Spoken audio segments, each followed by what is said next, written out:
Karl and I walked side by side, कहता हम दोनों साथ के साथ चल रहे थे, झुके हुए थे, ठंड बहुत ज़्यादा थी, अपने हाथ जो थे पॉकेट में डाले हुए थे, गन्स हमारी आर्म्स के नीचे थी।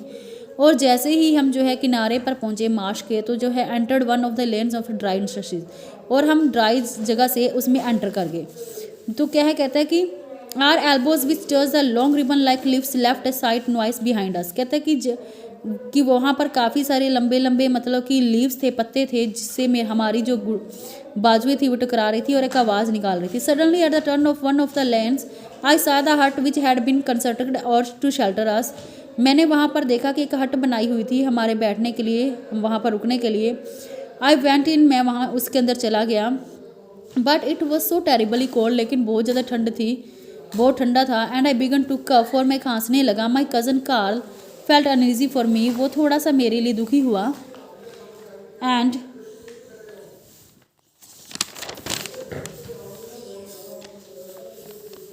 No matter if we don't kill much today, she said I don't want you catch cold, कहता है कि अगर हम कुछ नहीं शिकार कर पाए तो कोई बात नहीं, हम फिर कल आ जाएंगे, लेकिन मैं जो हूँ तुम्हें जो है ठंड में नहीं रखना चाहता। We made a pile in the middle of our hut, कहते तभी जो है उसने कहा कि आग जला दो, अपने गेम कीपर को कहा। तो उसने जो है हट के बीचों बीच जो है आग जला दी, और हट के बीचों बीच जो है एक होल भी था, जिससे कि वो जो थी, ताकि उसमें से बाहर जो है स्मोक, धुआं निकल सके। कहता है कि वो जो हट थी वो लम्प्स ऑफ आइस, वो आइस की बनी हुई थी, जिसकी कोई शेप नहीं थी, और उसमें से क्या आ रही थी, मतलब जो आग जल रही थी, और धीरे धीरे उसने जो है मेल्ट करना शुरू कर दिया।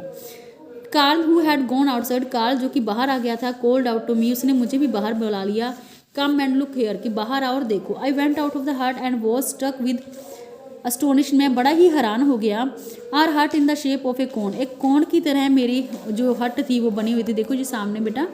लुक लाइक ए होक diamond with a heart of fire, वो एक चमक रहा डायमंड लिखता रहा था, मतलब कि डायमंड, क्योंकि अंदर आग जल रही थी, बाहर बर्फ थी, तो क्या था, डायमंड की तरह दिखाई दे रहा था। And side we saw two charming forms, those are dogs who were warming themselves at the fire, और कहता है अंदर जो थे दो डॉग थे जो अपने आप को गर्म करने की कोशिश कर रहे थे। Suddenly a wandering cry pass near our heads and I light from our hearth showed us the wild birds put out the fire, said Carl to the game people, it is getting daylight।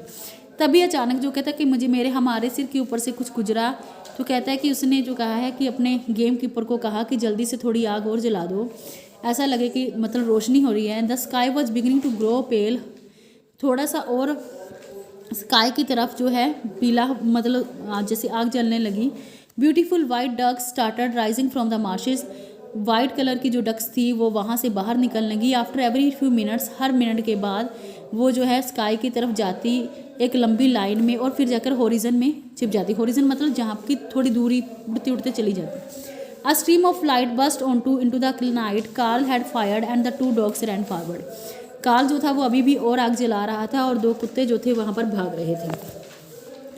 Then every minute now he and now I fire from the guns as one of flying ducks appeared, कहता है कि हम जो है अपनी gun से साथ उन पर मतलब गोलियां चला रहे थे, और क्या था, डॉग्स जो थे वो अपनी breath out of breath but happy, वो बहुत खुश थे। Brought the bleeding birds to ours, कहता है कि वो जो था शिकार कर रहे थे हम, और वो जो थे डक्स जो थी जिनको गोली लगती थी वो नीचे गिर पड़ रही थी, और वो क्या हो रहा था, पेनफुली पूरी दर्द से कड़हाते हुए उसके विंग्स जो थे उनके खून बहने लग रहा था विंग्स में से, और देयर अकाइजनी, और उनकी जो आंखें जो थी वो हमारी तरफ देख रही थी।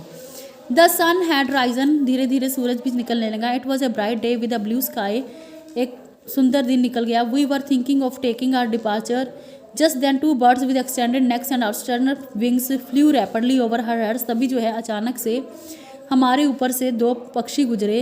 आई फायर्ड, कहता है कि मैंने गोली चलाई, एंड देन उसमें से एक जो था वो मेरे पाँव के नीचे आके गिर गया।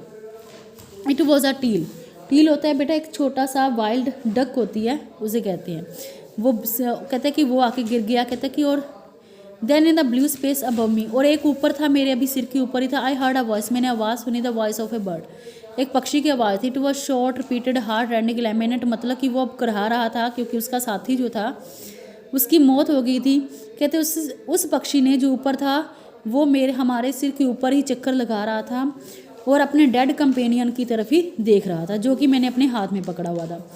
Karl was on his knees, उसने वो कार्ल अभी अपने घुटनों पर ही था। His gun on his shoulder, उसकी गन जो थी उसके कंधों पर थी।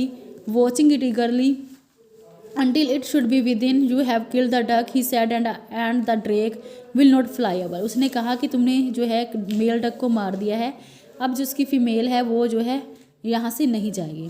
And really he did not fly away, कहते कि सच में वो वहाँ से नहीं गई और वो हमारे सिर के ऊपर ही चक्कर लगाती रही और चिल्लाती रही।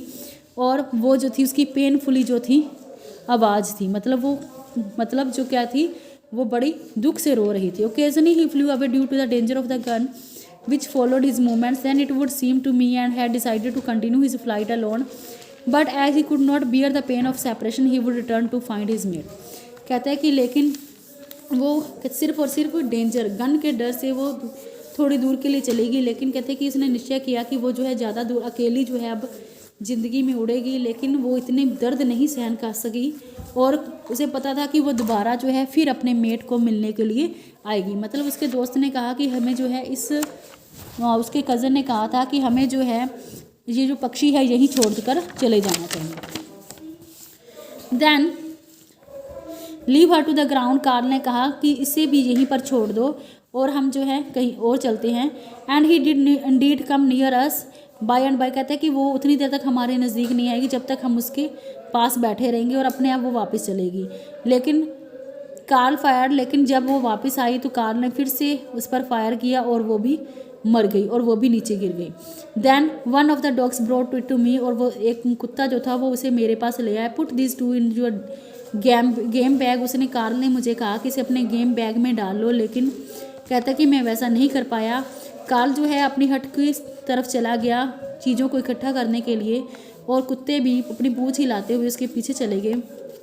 आई knelt down made a large hole, कहता वहीं पर बैठ के मैंने ग्राउंड में एक बड़ा गड्ढा खोदा और होल किया और मैंने उन दोनों मरे हुए पक्षियों को उसमें डाल दिया कि ये तुम्हारा घर है, ही in the cold and lonely marshes. और कहता है कि मैंने उसमें जो है उन दोनों को जो प्यार करने वाले थे उन दोनों को वहीं पर दफना दिया। Karl never came to know what I had done, कहते कार्ल को कभी नहीं पता चला कि मैंने उस दिन क्या किया था।